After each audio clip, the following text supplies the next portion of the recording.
Buonasera, siete collegati con lo studio di Pineta Oggi TV per un aggiornamento delle notizie. Forte maltempo in Veneto.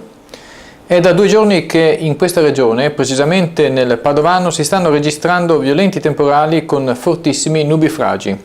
Colpite le zone di Este e Montagnana, allagamenti si registrano nel Padovano. Temporali stazionari hanno interessato le aree di confine tra Veneto e Lombardia ed Emilia nord-orientale. Lo ricordiamo, le zone più colpite sono state Este, Montagnana, Stanghella e Solesino. Strade completamente allagate, acque all'interno delle case causando danni.